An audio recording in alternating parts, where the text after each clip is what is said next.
Hey there, everyone. It is the end of the year, and if you notice, I'm in someplace completely different from where I normally film my usual videos. This is actually the basement of my sister's house. She's got a really cool setup back here, so I thought I'd borrow it to be able to create a video for y'all.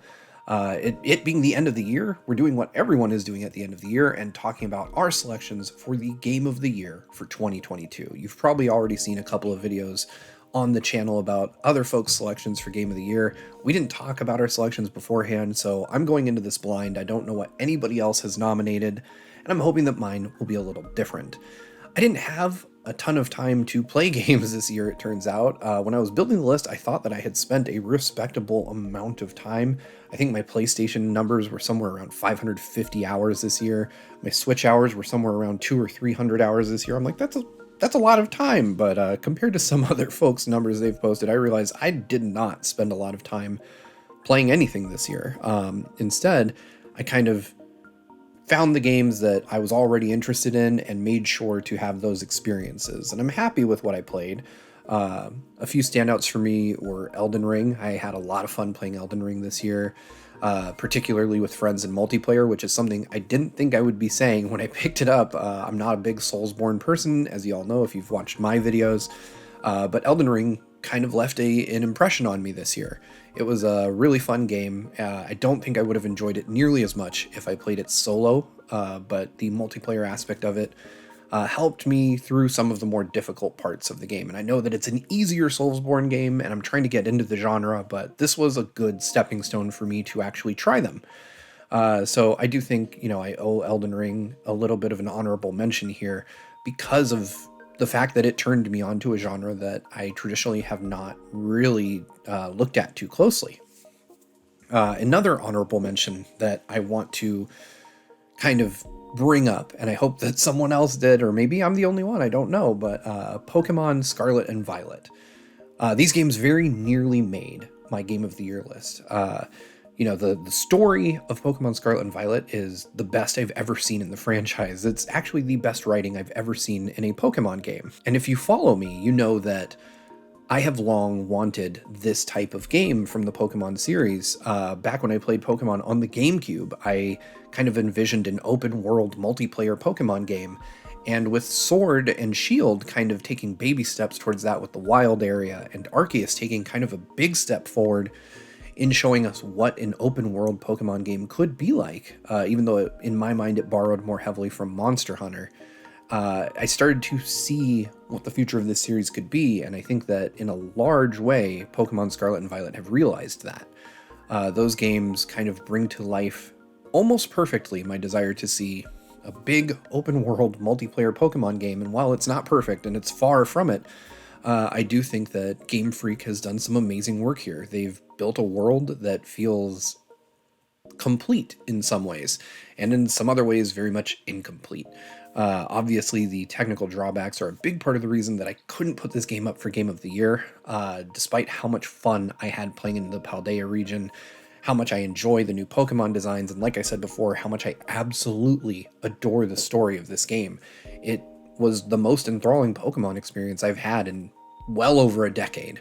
I think that if you haven't picked it up, it's definitely worth picking up. And I think that next year, hopefully when Nintendo and Game Freak iron out more of the performance issues, as they've said they're committed to doing, then this will be an all-time great for the series. But unfortunately, it's just not in the right place right now for me to be able to put it up with the best games of 2022, though I have a feeling that'll change in about 6 months to a year. But Elden Ring and Pokemon are just two of the games out of many that I played this year that I would love to be able to mention. I find that these Game of the Year things are really difficult because they're obviously highly subjective, which is why we're all giving our opinions because we all think differently and view games differently. But it's also so hard to just say this one game, or even in our case, these three games are the best things, that came out of this year, because there are so many incredible releases. I didn't get to touch half of the games that I wanted to, and I'm sure that had I played everything, that this list may very well be different. And I hope that I'll be able to play more of the games that came out in 2022 into 2023, but then I'll be trying to keep up with 2023, so we'll see what happens. But without further ado, let's start talking about the games that left the biggest impression on me this year. And if you've been watching my content, you know that I'm going to start out with a game that released very early in the year, in March, and that is Horizon Forbidden West. The team at Guerrilla did amazing things with the first Horizon, and Forbidden West just kind of builds upon that base. Unfortunately, one of the things that they did do was they released it against a game that would ultimately eclipse it in terms of the gaming conversation. We saw it in 2017 with Horizon Zero Dawn and Breath of the Wild, and we saw it again with Horizon Forbidden West going right up against Elden Ring when anything anybody could talk about was Elden Ring. And I feel so bad for the team at Guerrilla that their release timing ends up like this.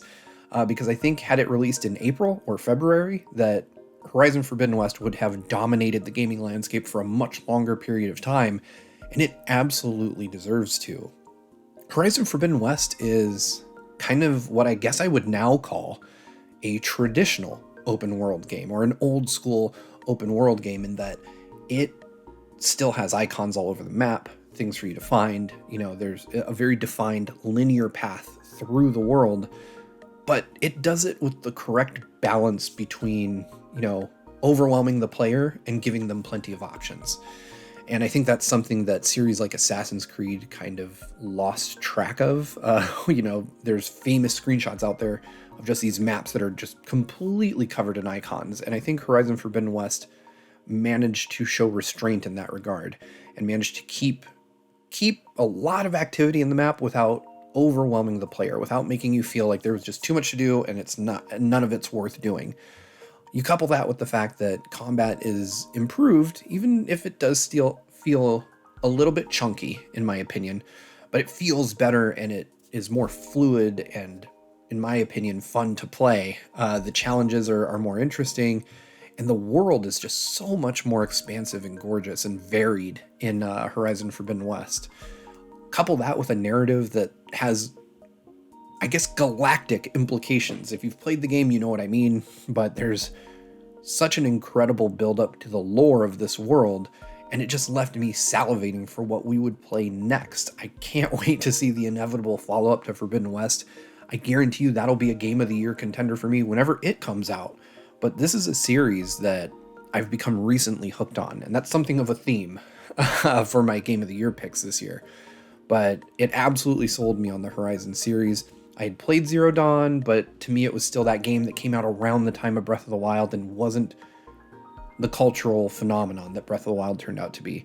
This game proves that Horizon stands on its own as a top-notch franchise in Sony's catalog, and I can't wait to see what they do with it next. When Nintendo first revealed Splatoon 3, I knew that I was going to have an absolute blast with this game. There are a few franchises in my life where when a new entry gets revealed, I already know I'm going to pick it up. I just need the title. And Splatoon has quickly become one of those franchises. It's an easy game to pick up and play, have a ton of fun with, and Splatoon 3 is no different. It's very much just like an improved version of Splatoon 2, and I knew that from the word go. I knew that I was not going to get something wildly different from Splatoon 2, and that's okay because that's exactly what I wanted. I wanted a game that just took what I loved about Splatoon 2, improved it slightly, and gave me a new setting in which to enjoy it, and Splatoon 3 delivered on all those fronts.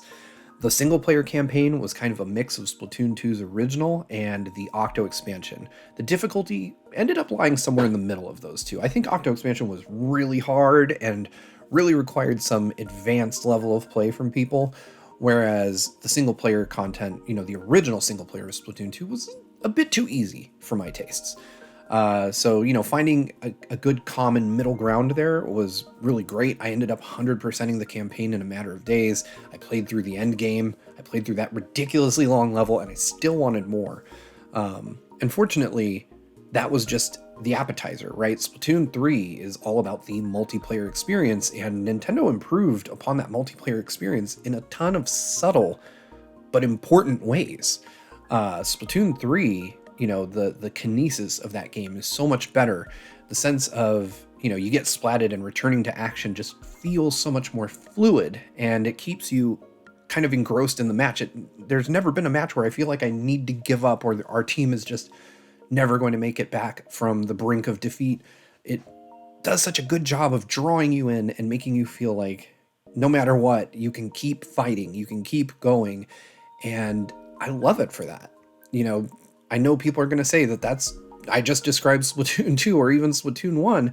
And if you go back and you look at John's excellent retrospective on our channel, you'll notice that there are some pretty big changes actually that have occurred and some stuff that hasn't returned. Splatoon 3 still has a long life ahead of it. Nintendo is going to add much more to the game. But as it stands right now, it's my favorite multiplayer game of 2022.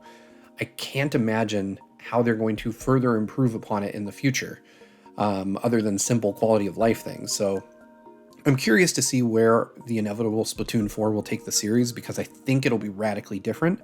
But for now, I feel like they've reached the pinnacle of what the current version of Splatoon can deliver, and I love it. I love it for this. I'm excited for the next couple of years of content updates. Splatfest, the tricolor Splatfests are thrilling. I love being on both the winning side, where you have just, you know, you have to defend from both sides, or either of the losing sides where you have to then take on 2 enemies. Every time I boot up that game, I know I'm in for a good time. Salmon Run is greatly improved in this one, and it's available all the time. It was my favorite mode in Splatoon 2. I'm glad they brought it back. I'm glad they made it available whenever I want it. And having the improved Splatnet app, you know, just all of it, it feels like they listened to every little minor piece of feedback about Splatoon 2 and tuned Splatoon 3 to be like the most perfect version of the series so far. I don't know how they make it better from here, and I'm really excited to see where the series goes, but for now, this is the best multiplayer game I've played this year, and I don't know how Nintendo will ever one-up this, so I'm really excited, and I'm happy that we have this game. You know, for me, I'm about as enthusiastic about Splatoon as Ash is about Smash, so that should tell you all you need to know about how much I'm enjoying this game personally. When Nintendo puts out DLC, I'll be there day zero with money in hand ready to pick it up, so yeah, it's just easily my favorite multiplayer experience of the year. I can't imagine how you improve upon this in a significant way past this. So it's interesting to see what Nintendo has planned, not just for the future of the series, but for the future of this game, because I'm sure they'll continue to make improvements and iterations, but I don't know how much more tweaking you can do because the game already feels perfect. Finally, if you've been watching my videos throughout the year, you already know what I've selected for my game of the year. And like I said before, it's not even close for me. My favorite experience of 2022 was God of War Ragnarok. I picked up this game early. I got the chance to review it. Thanks to Sony for sending me a code for that. And it just blew me away. And I will admit, it's mostly on the strength of its narrative. God of War has one of the most compelling stories I've seen in a game in a long time. The character growth and the arc through which Kratos and Atreus go is just emotional and heart-wrenching and beautiful all at the same time. The way these characters grow, you feel like you have a window into their lives, and Christopher Judge just delivered such an amazing performance as Kratos that it might be the best performance I've ever seen in a video game. And it stands, you know, again, with my favorite performances of all time in any medium. But behind all that is just an incredibly competent action-adventure game. You get to play as both Kratos and Atreus being playable for the very first time. He's a teenager now and a bit more competent warrior. He's learned from his adventures with his father, and they're going through Fimbulwinter, which is the signal of the beginning of the end, right? Ragnarok being the prophecy that tells the end of the world, and they're trying to not just forestall, but like stop the end of the world from occurring for obvious reasons. They don't want to, you know, bring about the apocalypse.